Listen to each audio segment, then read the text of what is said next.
Hello and welcome back. I am Rekha Mishra. In this lesson we are going to learn about nouns in detail. As you all know that noun is the first part of speech. First of all, we will know what is a noun. Can you tell me what is a noun? A noun is a naming word. And why do we call it a naming word? We call it a naming word because it helps us to name any person, place, thing, animal, quality, state, etc. that we see around. A naming word can be either visible or felt only. Visible means which can be seen, like person, place, thing, and animal. Felt only means which can be felt only. We cannot see them, like feelings, quality, state, action. Can we see all these things like feeling, quality, state, action? No, we can't see them. We can just feel them. That's why it's called felt only. Here, I'm going to show you one picture. It's picture of a girl. We will know about her, right? So, her name is Mary. She lives in Delhi. She has a bag. She owns a dog. She is known for her intelligence. She loves freedom. Now you can see that the words like Mary, Delhi, bag, dog, intelligence and freedom. What are all these? These all are nouns. Mary indicates a person. Delhi is a place. Bag is a thing. Dog is an animal. Intelligence is a quality, freedom is a state. So we can say that a noun is the name of a person, place, thing, animal, quality and state. So it was all about nouns. Now we will go for kinds of noun. We have 5 kinds of noun. First is common noun, second is proper noun, third is collective noun, fourth is abstract noun, and the last one is concrete noun. Let's move toward common noun. Common means something used in general. What is the meaning of common? Common means something used in general. Common nouns are used to refer to general things. It is a name shared by every person or thing of the same class, like boy, girl, river, mountain, train. If I say boy, boy means any boy. It can be any boy. It can be Rohan. It can be Rajiv. It can be John, right? I am not talking about any specific boy here. I'm just saying boy. So it can be any boy. So I have used the word boy in general term, right? And in the same way, we have girl. Girl can be any girl. It can be Ria. It can be Neha. It can be Mary.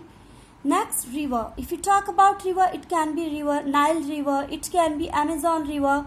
And if you say mountain, it can be Mount Everest or any other mountain. If you talk about train, it can be Shatabdi Express or it can be Rajdhani Express. So we can say that common nouns are used to refer to general things. Here we don't talk about any particular thing. Next, we have proper noun. Proper nouns are specific and unique. These words name a particular person or thing. All proper nouns begin with a capital letter. It doesn't matter whether they are at the beginning, in the mid, or at the end. Wherever they will be started with capital letter only. We will start them with capital letter only. Here we have few examples like Arun, Anushka, Yamuna, Mount Everest, Rajdhani Express. You can see that here we are talking about specific person like Arun, Anushka, specific girl or a particular girl, Yamuna, a particular river, Mount Everest, a particular mountain, Rajdhani Express, a particular train, right? So here we are talking about particular things or specific things or people. We can call them proper nouns. We will differentiate here between common noun and proper nouns. If you talk about common noun, here we talk about a person, place or thing in general. We talk about person, place or thing in general, but In case of proper noun, here we talk about a specific person, place or thing. Common nouns are usually written with small letter. We will start the common noun with capital letter only when we start a sentence with it. If we are using any common noun in the beginning of the sentence, then only we will start that with capital letter. Otherwise, we will write capital letter always with small letters. You can see examples here. There are many birds on the tree. Birds is a word which is common here, common noun here. So we have written it with small letter b, small b. But when we are writing birds migrate when it gets cold, so birds here is coming at the beginning of the sentence. Here, as it's a common noun, so we don't have to write it with capital. But as it is coming in the beginning of a sentence, so as per the rule of grammar, we will start it with capital letter, because whenever we start any sentence, we begin that with a capital letter. Now, proper nouns are always written with capital letter. The first letter of a proper noun will always be capital, whether we are writing it in the beginning of the sentence, in the middle of the sentence, in the mid of the sentence, or at the end of the sentence. Wherever we write, it doesn't matter. We will write that with capital letter only. Here we have two examples. First, you can see Mary taught me music. Mary is a proper noun. Mary. So we have written that with capital letter, capital M. Just not because it's a proper noun, because we are starting a sentence with this word. That's why also we have we have written this word with capital letter. But in the next sentence, I learnt music from Mary. You can see in the next sentence, I learnt music from Mary. Here Mary is not coming in the beginning of the sentence. It's coming at the end. Still we have written it with capital. You know why? Because here we are talking about a specific girl, Mary. So whenever we write a proper noun, we will start that with a capital letter only. Here we have few examples. First, for common noun. The boy is very smart. Girls are running on the road. I live in Metro City. I want to watch a movie this weekend. Here we are not talking about any particular boy, a particular girl, any specific city. Metro City means it can be any city. It can be Delhi, Mumbai, Kolkata, Chennai, right? We have not mentioned name of that particular city. So we have just mentioned Metro City in general. So it's a common noun. I want to watch a movie. We have not specified which movie here. We have just said movie. So movie can be any movie. We have used this term movie in general. So it's a common noun. Here we have few examples for proper noun also. Arun is very smart. Here we are talking about a specific boy, Arun. Ria and Neha in place of girls. Here we have used Ria and Neha. Ria and Neha are running on the road. You can see that. Ria and Neha, these are two particular girls or specific girls. So we have written their names with capital. So we can say that it's a proper noun. I live in Delhi. Delhi is name of a metro city. So it's a proper noun. I have specified metro city here. I want to watch Harry Potter this weekend. Here I have specified movie also. So we can say that here Harry Potter is name of a movie. I have specified here movie in common noun. I had mentioned just movie, but here I have specified it as Harry Potter. So Harry Potter is a proper noun. So it was all about common noun and proper noun. Let's move toward collective noun. Collective means collection of something. Collective means collection of something. Collective nouns refer to a group used as a single unit. It is a name given to the thing of the same kind. You can see few examples here. Family, team, army and crowd. If I say my family is very supportive, here I am not talking about one person or any other person of that family. Here family is a collective noun because here I am talking about all members of my family right? I'm not talking about here one particular member. So family is a collection or a group of people of those who live with me, right? Or who are living with me. So we can say family is a collective noun. In the same way, team, army and crowd also refer to a group of people used as a single unit. Team, army, crowd, family, these all are group of people, right? But we take them as a single unit. We take it as singular, right? Now we have few more examples. Army, our first example is army of soldiers. Next is an anthology of poem. What is anthology? Anthology means a book having collection of many poems written by different poets. Next, a band of musicians. All you know what is band.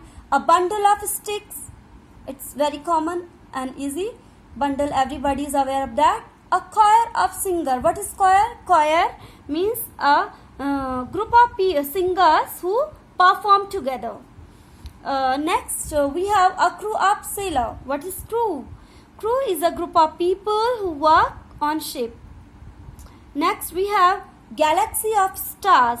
What is galaxy? Galaxy means a system of millions or billions of stars together. Next, we have abstract nouns. Abstract nouns are those nouns which we can't see, touch, taste, smell or hear.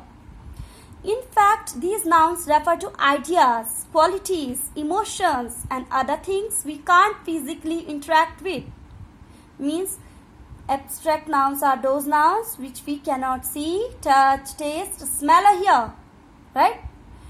But we can refer them to ideas, qualities, emotions. We can feel them, we can realize them, but we cannot physically interact with them.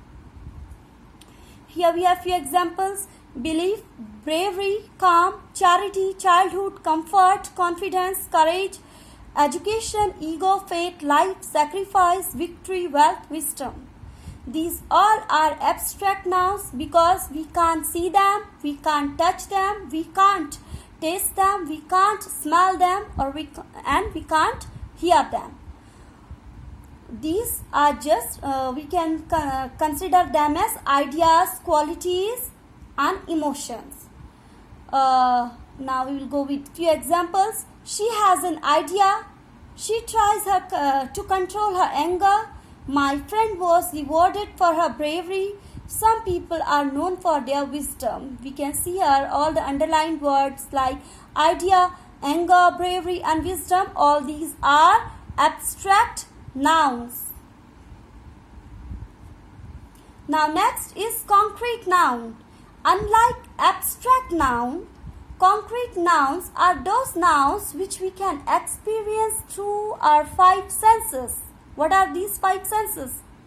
You know that these we can see them, we can touch them, we can taste them, we can smell them and we can hear them.